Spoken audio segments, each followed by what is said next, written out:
kanalıma hoş geldiniz. Bugün sizlerle bu bot patik çalışması yapacağız. İncili, şık, süslü bir bot patik olacak. Ben bu bot patiğimiz için malzeme olarak Lamia Diamond ip kullandım. Naku Pırlanta'ya benzer bir ip. Tığ olarak 2 numara 2 milimetre tulip marka ip tığ kullanıyorum. İnci olarak da incileri ipe geçirdim. Şöyle 3 boy incim var. Yani şu büyük, orta, küçük. Şu orta boy incilerden ipe geçirerek o şekilde kullanıyorum. Gerekli bilgileri verdiğime göre öncelikle 14 zincirle başlıyoruz. 1, 2, 3, 4, 5, 6, 7, 8, 9, 10, 11, 12, 13, 14. 14 zincirle başladım. Tığımın önüne ip aldım. 1, 2 zincir bıraktım. 3. zincire 3 tane trabzan yapıyorum. 1, 2 ve 3. Sonraki zincirlere birer tane trabzan yapıyorum. Yani toplamda 14 zincirle başlayıp 12 zincir üzerine trabzanlar yapacağım.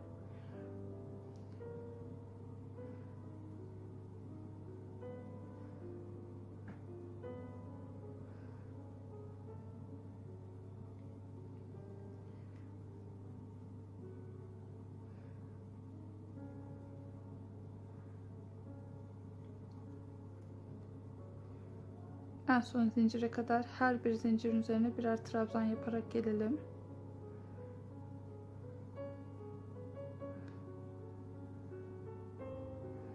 Birinci zincirimize geldiğimizde bunun içine 4 tane trabzan yapalım arkadaşlar. 1, 2, 3 ve 4. Bu şekilde. Şimdi birer trabzan yaptığımız zincirlere yine birer trabzan yaparak, yani karşı tarafa geçerek devam edelim. Bakın aynı zincir içerisine bir trabzan yapıyoruz. Şimdi diğer tarafa dönüp bir trabzan daha yapıyoruz.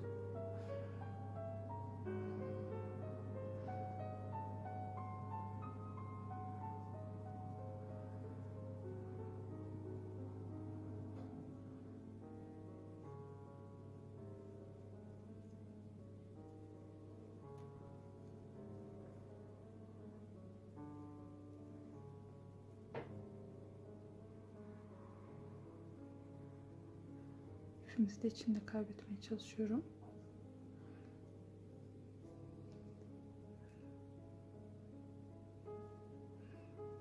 Şimdi en başa geldik. Yani 3 tane trabzan yaptığımız zincirin içerisine bir tane daha trabzan yapıyorum ve kaydırma tekniğiyle birleştiriyorum.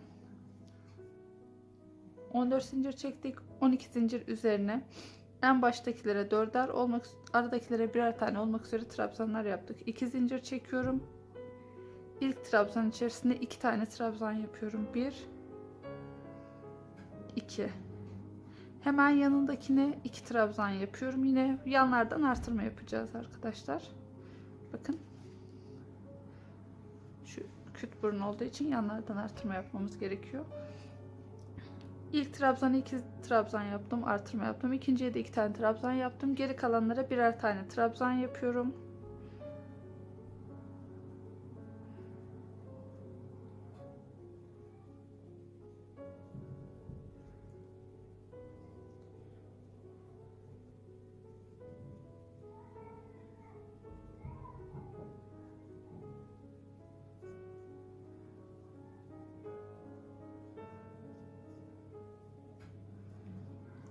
Şimdi dönüş yerine geldik arkadaşlar. Orada 4 trabzan yaptığımız yer var ya, onlardan ilkine tek trabzan yapıyorum.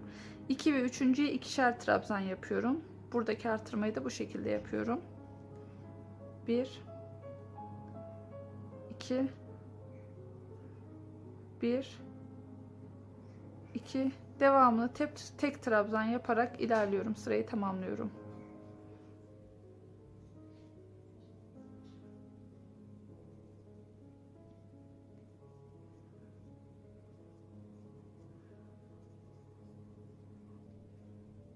Aralarda artırma yapmıyoruz. Sadece iki uçta artırmalarımızı yapıyoruz.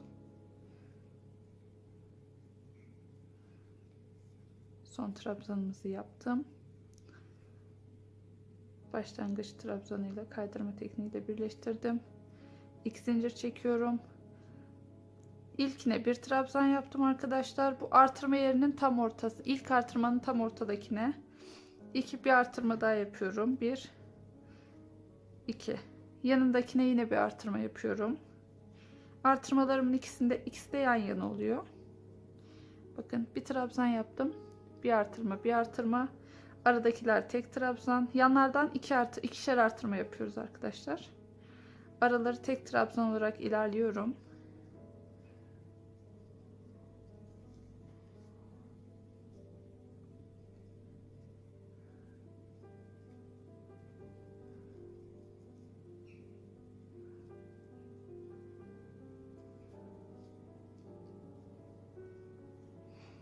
Ta ki artırma yaptığım yere kadar geliyorum. Artırma yaptığım yere geldim. İlk artırmayı ne yapmıştım? Bir öncekinde ikincide yaptım. Burada şu artırma yaptığımız yerin tam ortasında, bu V gibi olan yerin tam ortasına ilk artırmayı yapıyorum. İkinci artırmayı hemen onun yanına yapıyorum. Aradakileri birer trabzan yaparak ilerliyorum ve sırayı tamamlıyorum.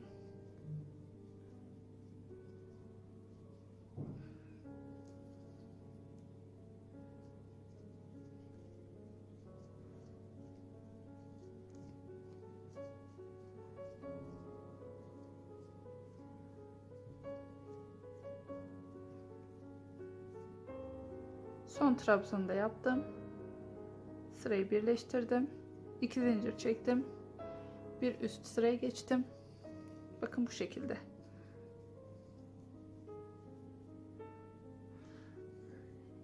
Bir üst sıraya geçtim. Yine bir trabzan yaptım. Bir trabzan daha yaptım.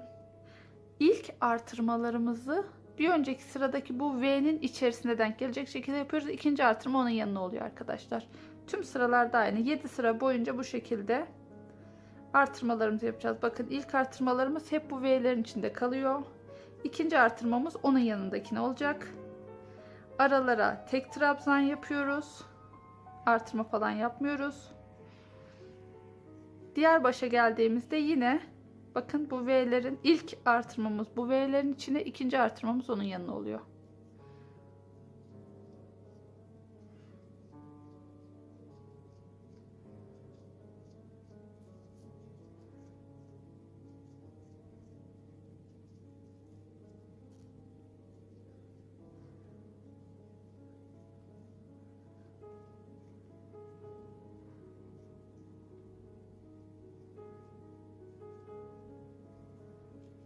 Evet, geldik dediğim yere. Bakın ilk V'miz, ikinci V'miz, bu sıradaki de bu yine aynı, onun içerisinde ilk artırmayı yaptık. 1 2, ama ikinci artırmayı bu V'nin içine değil de onun hemen yanına yapıyoruz. Köşede kalsın diye bunlar. Aralara yine tek trabzan yaparak sırayı tamamlıyoruz. Bundan sonraki 3 sırayı da bakın 4 sıra yaptık. 3 sırayı da aynen bu gösterdiğim şekilde tamamlayalım. Sonra beraber devam ederiz. Toplamda artırmaları söylediğim gibi bir hareket sıra ördüm. 9 tane trabzan ördüm. Şimdi incili bölümü yapacağız arkadaşlar. Şu şekilde 1 2 3 4 5 6 7 ve 8 tane ilmek aldım. 1 2 3 4. ilmeğe tığımı getirdim. Hepsini tek seferde çekiyorum.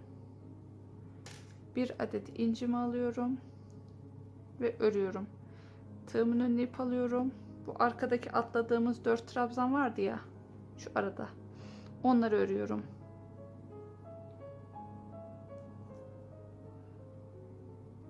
Bir, iki ve 3. Tığımın önüne ip aldım. Bakın buraya ilmekleri toplayıp buraya batmıştık. Onun yanından 3 tane trabzan yapıyorum. 1, 2 ve 3. Yine aynı işlemi yapıyorum. Bakın. 1, 2, 3, 4, 5, 6, 7, 8. 1, 2, 3, 4. ilmeğe geldim. Hepsini tek seferde topladım. Bir adet incimi alıyorum.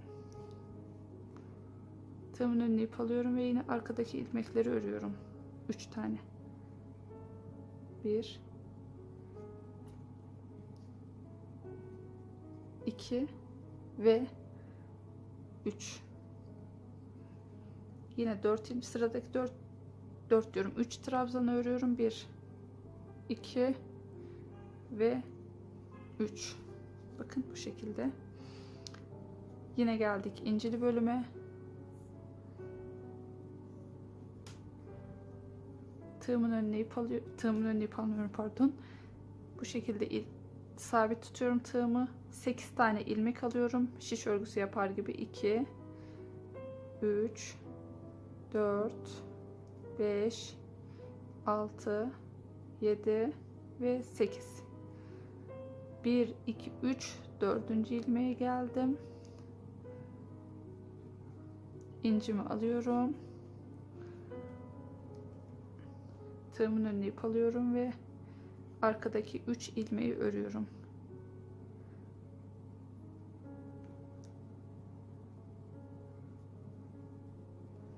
Bir,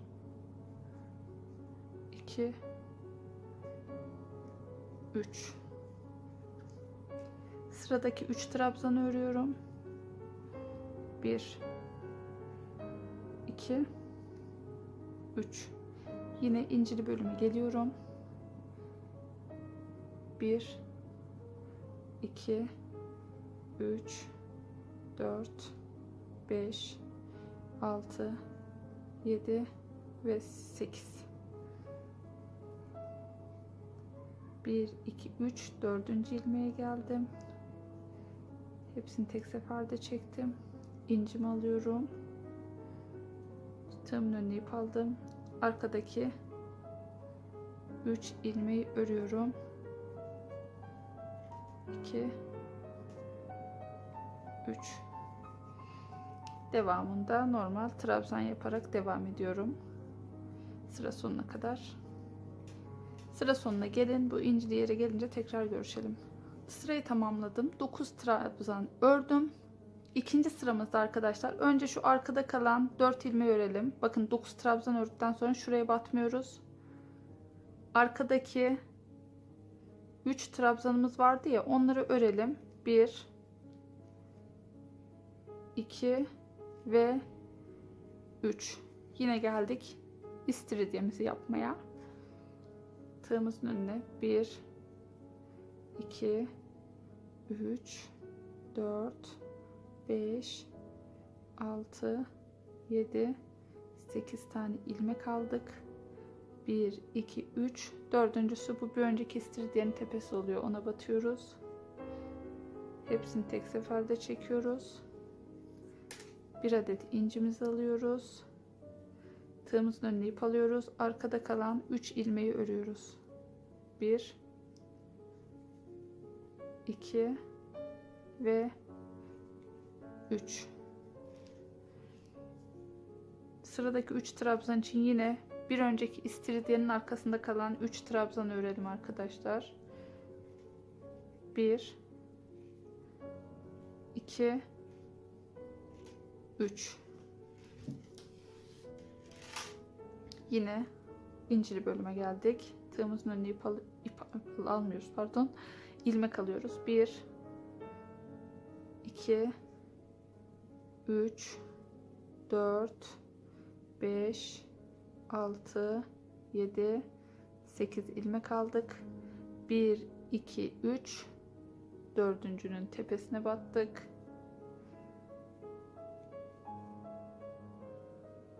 İncimizi alıyoruz.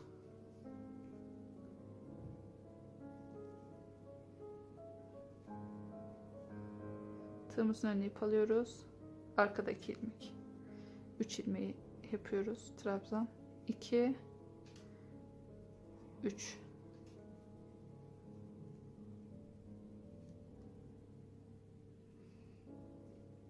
Şimdi yandaki, bir önceki alttaki istiridyenin arkasında kalan 3 ilmeği örelim.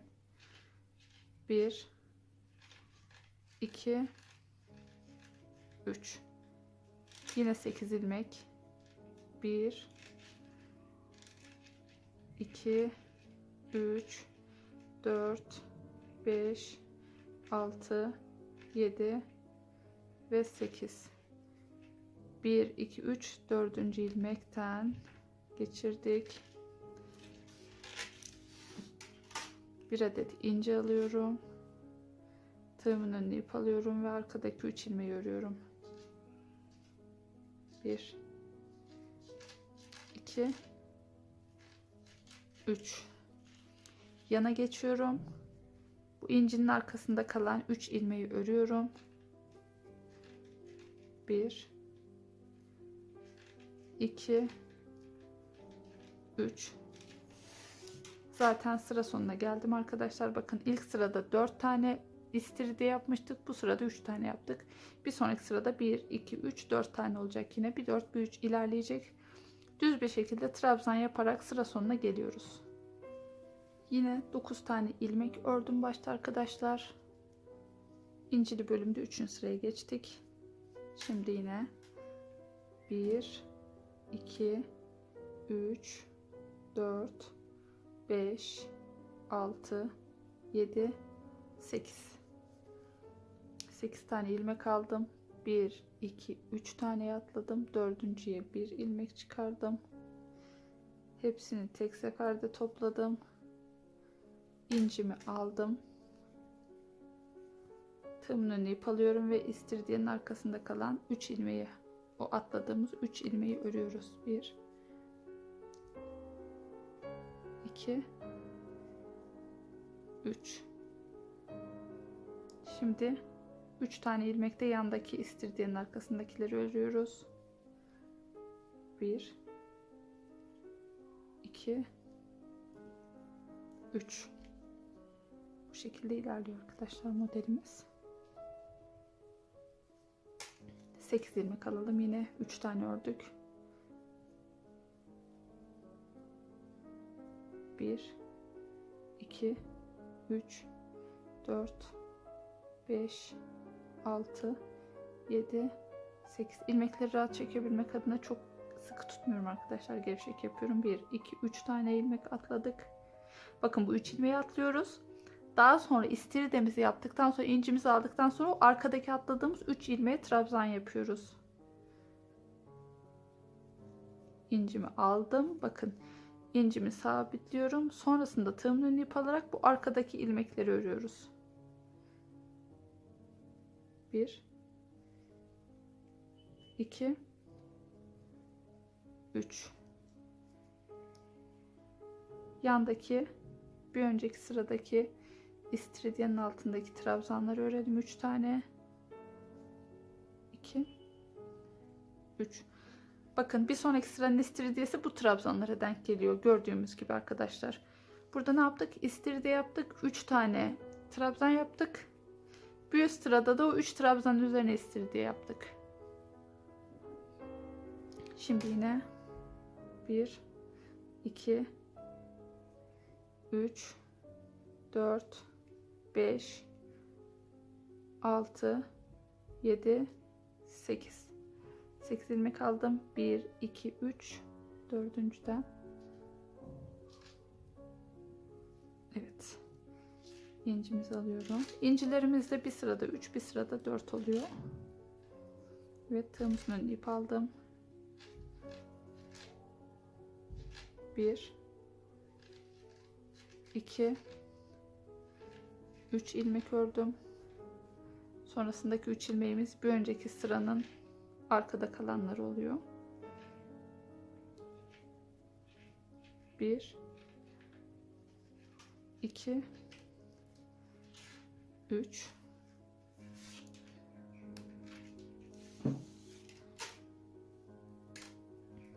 Şimdi yine son incimiz 1 2 3 4 5 6 7 8 1 2 3 tane atladım, dördüncüye incimizi aldım, tığımın önüne ip aldım, arkadaki 3 ilmeği örüyorum. 1 2 ve 3. Sonrasında devam ediyorum trabzanlarımı yapmaya. Bu şekilde arkadaşlar. Bakın artırma falan bu sıralarda yapmıyoruz. Toplamda 1 2 3 4 5 6 7 8 9 10 11 12 13 14 15. sırada bir tane artırma sağdan, bir tane artırma soldan yapacağız. Bir de 16 17 18. sırada yine bir artırma sağdan, bir artırma soldan yapacağız. 19. sırada zaten bizim son sıramız olacak. Toplamda 14 sıra ördüm. 1 2 3 4 5 6 7 8 9 10 11 12 13 14 15. sırada istiridyelerden bir öncekinde bir artırma yapıyorum. Önceki sıralarda 9 tane trabzan yaparak modeli kuruyorduk ya, artık 10 tane trabzan yaparak model kuracağız. Zaten bir önceki sıra istiridyeydi. Onun arkasındaki 3 ilmeği alıyorum. 3 trabzan örüyorum. Yani 1 2 3 1 2 3 4 5 6 7 8 1 2 3 dördüncüye.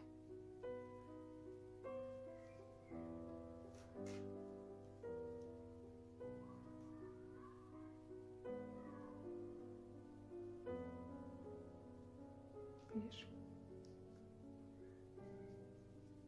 iki, üç. Arkadaki 3 ilmeği örüyoruz. 1 2 3. Sırayı bu şekilde tamamlayalım. Şurada da bir tane artırma yapalım arkadaşlar. 15. sırada 2 artırma yapacağız. 16 17'yi yine aynı öreceğiz. 18'de birer tane daha artırma yapacağız. 19. sırayı da düz öreceğiz. Sonrasında bitireceğiz.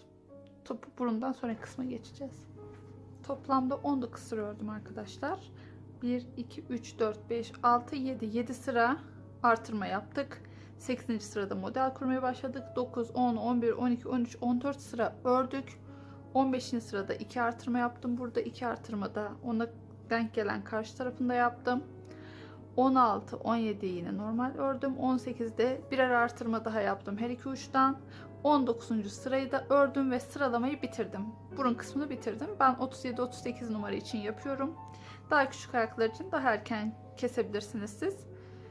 Bunu şimdi ilmeğimi bu şekilde genişletip patiği içinden çıkarayım.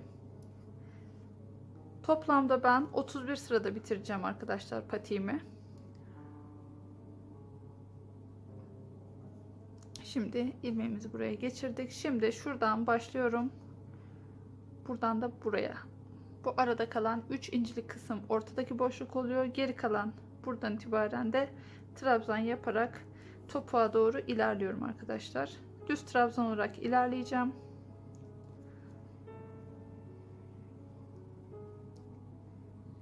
Toplamda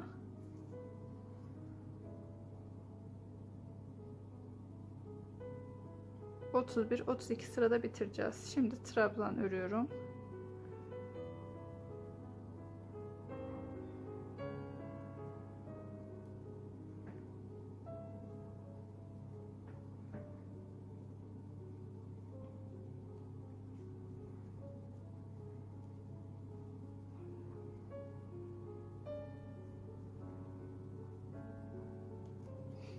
şekilde trabzan örerek şu aradaki bağlantı yerine de bir trabzan yapın arkadaşlar.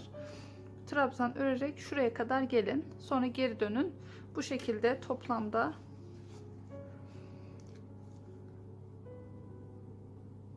1, 2, 3, 4, 5, 6, 7, 8, 9, 10 sıra örün arkadaşlar. Toplamda 10 sıra ördüm arkadaşlar. 1, 2, 3, 4, 5, 6, 7, 8, 9, 10. Normalde 33 ilmek vardı. Bu 10. sırada bir tane artırma yaptım. 34 trabzana çıkardım. Bu 34 trabzanın 6 tanesi ortada topuk için ayrılacak. 14 sağda 14 solda trabzan örelim. Aradaki 6 taneyi de sık iğne örelim. Bir sonraki sırada tekrar görüşelim. 14 sağdan trabzan ördüm. Arada 6 tane sık iğne ördüm. 14 tane de sol taraftan trabzan ördüm. Geri 2 zincirle yukarı çıktım. 14 trabzanımı ördüm. Sık iğnelerin olduğu yere geldim arkadaşlar. 2 sık iğneyi birlikte alarak 1'e düşürüyorum. Yani 6 tane sık iğneyi 3'e düşüreceğim. Bakın ilkini aldım. İkincisini de aldım. İkisini birlikte çektiriyorum. İkisini aldım. Tek seferde çektiriyorum. 14 trabzanımızı örelim.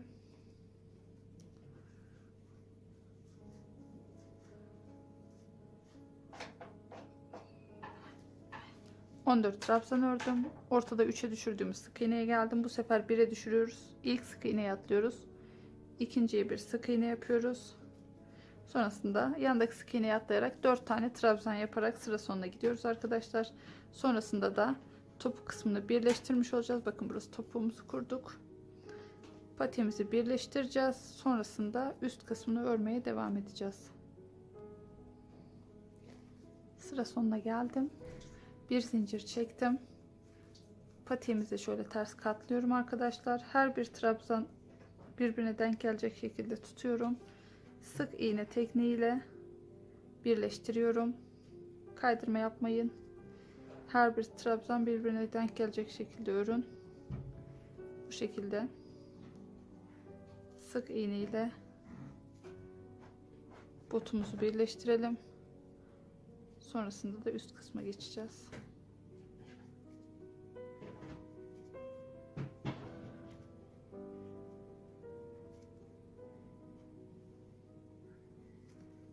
Evet, sonuna geldik. Bir zincir çektim. Şimdi kırdım.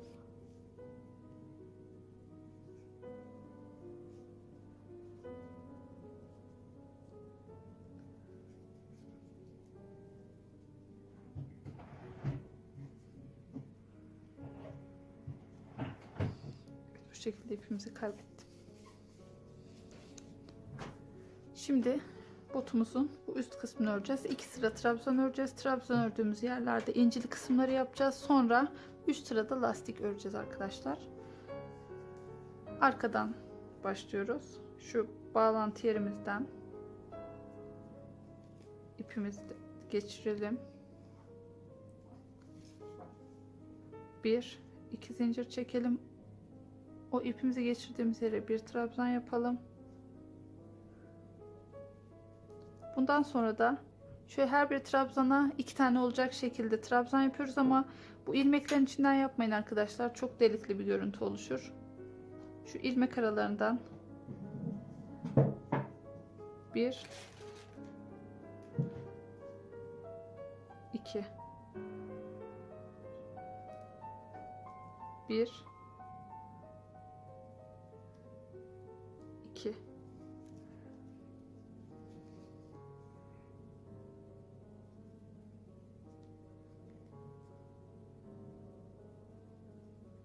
Bu şekilde her birine 2 trabzan denk gelecek şekilde yapalım arkadaşlar.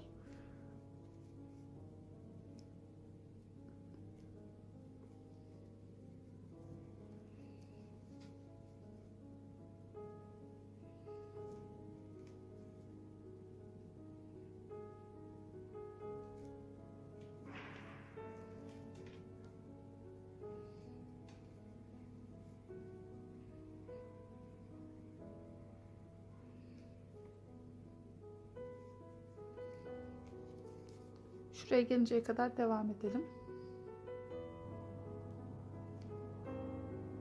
Şuraya da araya da bir trabzan yapalım arkadaşlar. Şimdi bir önceki bu burun kısmında İncinin arkasında kalan 3 trabzanı örelim. 1 2 3. Bakın arkadan başladık. Her bir trabzanın üstüne 2 tane trabzan denk gelecek şekilde ördük. Sadece şuradan bir tane ördük. Şimdi incili kısmı yapıyoruz. 1 2 3 4 5 6 7 8 tane ilmek çıkardım. 1 2 3 dördüncüye battım. İlmeklerin hepsini birden çektim. İnciyi aldım. Tığımın önüne ip aldım. Arkadaki ilmekleri alıyorum. 1 2 3. Hemen yana geçip 3 trabzanı yapıyorum. İncilerin arkasında kalan 1 2 3 1 2 3 4 5 6 7 8 1 2 3 dördüncüye batıyorum. Bir ince alıyorum. Arkadaki ilmekleri örüyorum. 1 2 3. Bu incinin arkasında kalan ilmekleri de 3 tane örelim.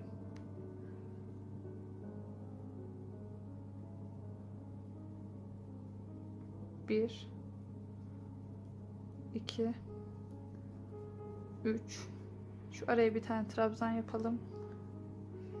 Yine her bir trabzana 2 tane olacak şekilde trabzan yaparak topuğa kadar ilerleyelim. Bakın, bir trabzanın üzerine 2 tane trabzan denk getirerek, dediğim gibi ilmeğin içinden yapmayın. 1 2. Bu şekilde sıra sonuna kadar gelelim. 2 zincirli üste çıkalım. Trabzanların üzerine trabzan yaparak şuraya kadar gelelim. Tekrar model kuracağız. İkinci sıra trabzan ördük. Herhangi bir artırma eksiltme yapmadık. Buraya kadar geldik. Şimdi yine istiridyelerimizi yapıyoruz. 1 2 3 4 5 6 7 8 ilmek aldık. 1 2 3 dördüncüyü battık. Bir incimizi alıyoruz. Tığımızın önüne ip alıp arkadaki ilmekleri yine örüyoruz.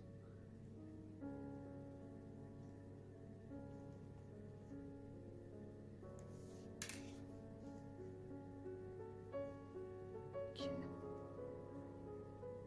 3. Tığımızın önüne ip alalım. Bunun arkasında kalan ilmekleri örelim. 3 tane. 1 2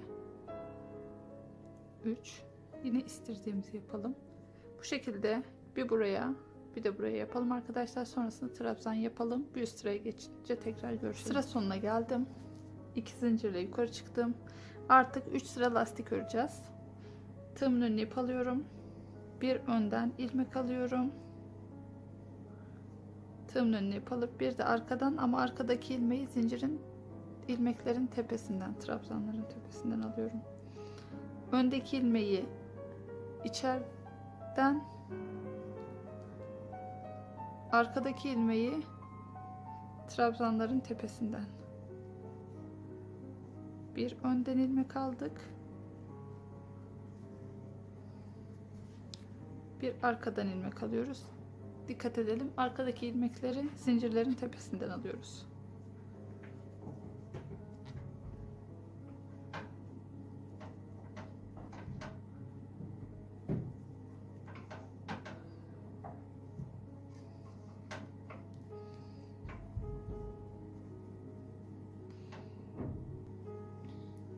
Ön kısımda lastikleri nasıl yapacağız arkadaşlar? Şimdi lastiği arkada bitirdim. Bitirdim derken yani en son lastik arkaya denk geldi. Şimdi öndeki ilmeği almak için bakın şu incimin arkasında kalan 3 trabzandan ilkini birini önden aldım.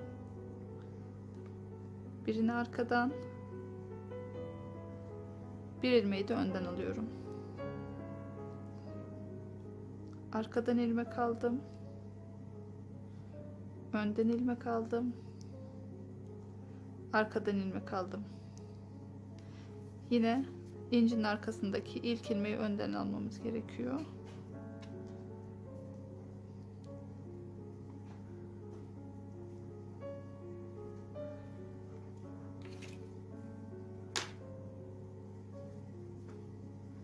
Bu şekilde bir önden bir arkadan ilmek alarak lastik bölümümüzü de tamamlıyoruz. Sıra sonuna kadar bu şekilde devam edelim. Sonra 2 zincirli üste çıkalım. 2 sıra daha lastik yaparak öndeki ilmekleri önden, arkadaki ilmekleri arkadan alarak 2 sıra daha örelim ve botumuzu tamamlayıp ipimizi kıralım.